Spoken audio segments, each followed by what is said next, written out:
सियासत के सबसे मंझे खिलाड़ियों में से एक मल्लिकार्जुन खड़गे जब मोदी के 400 पार वाले आंकड़ों पर हैरानी वाले हाव भाव जता रहे थे, तब उनके सहयोगी सांसद कैसे शॉक रह गए।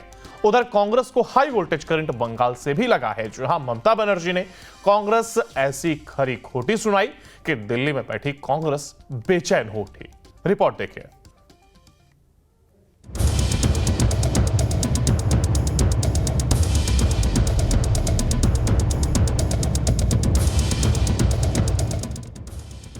अब की बार 400 पार, जिस थीम पर बीजेपी तीसरे टर्म का टोन सेट कर चुकी है, उस 400 पार वाली थीम पर राज्यसभा में नेता प्रतिपक्ष मल्लिकार्जुन खड़गे की जुबान पर ऐसा रंग चढ़ा कि सामने बैठे प्रधानमंत्री मोदी भी ठहाका लगाने से खुद को रोक नहीं पाए। नेता सदन पीयूष गोयल भी मुस्कुराए और एनडीए सांसदों के लिए मानो खड़गे ने दिल की बात कह दी हो।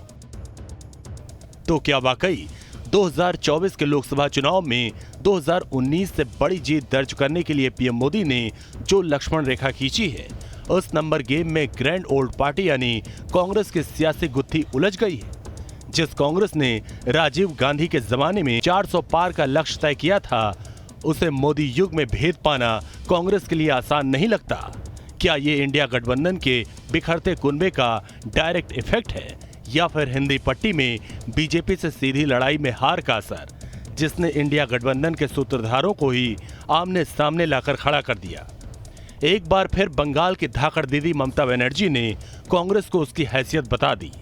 বাংলা না বেশি ইউপি গেলে না কেন? বুকের পটা থাকতো দেখতাম ইউপিতে এলাহাবাদে গিয়ে বিজেপিকে হারিয়ে এসো, বেনারসে গিয়ে হারিয়ে এসো, রাজস্থানে গিয়ে হারিয়ে এসো, जेता जाएगा हेरेछो। पहली बार खुले मंच से ममता दीदी ने कांग्रेस के उस कमजोर नस पर हाथ रख दिया और उनके डायरेक्ट हमले की टाइमिंग ऐसी है जब दिल्ली में बैठी कांग्रेस के गठबंधन के टुकड़े टुकड़े हो चुके हैं। इंडिया गठबंधन के चाणक्य नीतीश कुमार पहले ही चकमा दे चुके हैं। दूसरी ओर बिहार के पड़ोसी राज्य झारखंड में यूपीए के साथी रहे जीएमएम का सबसे प्रमुख चेहरा जमीन घोटाले में नप गया। ऐसे में ममता ने कांग्रेस को ग्रिप में लेना शुरू कर दिया। আমরা কংগ্রেসকে বলেছিলাম 300 আসন একা লড়ো, আমরা সবাই মদত করব, আর 243টা আসন সব রিজিওনাল পার্টিকে দিয়ে দাও, যারা যেখানে স্ট্রং তারা লড়ুক, সেখানে তুমি মাতব্বরি করবে না। হলো প্রথমেই চলে এলো বাংলায়, অর্থাৎ হিন্দুরা দিচ্ছে সুরসুরি, হিন্দুদের দিচ্ছে সুরসুরি বিজেপি, আর কংগ্রেস সিপিএম দিচ্ছে সুরসুরি মুসলিমদের। ও করবে হিন্দু আর ও করবে মুসলিম, আর আমরা হিন্দু মুসলিম শিখ খ্রিস্টান হয়েও আমরা সব বাদ। ममता न सिर्फ कांग्रेस से कुर्बानी मांग रही हैं, बल्कि पीएम मोदी से लड़ने वाली कांग्रेस की रणनीतियों पर भी सीधा अटैक कर रही हैं। राहुल की भारत जोड़ो न्याय यात्रा 355 लोकसभा सीटों को कवर कर रही है। 2019 के लोकसभा चुनाव में 355 सीटों में से बीजेपी को 237 सीटें मिली थी, जबकि कांग्रेस 15 सीटों पर सिमट गई थी।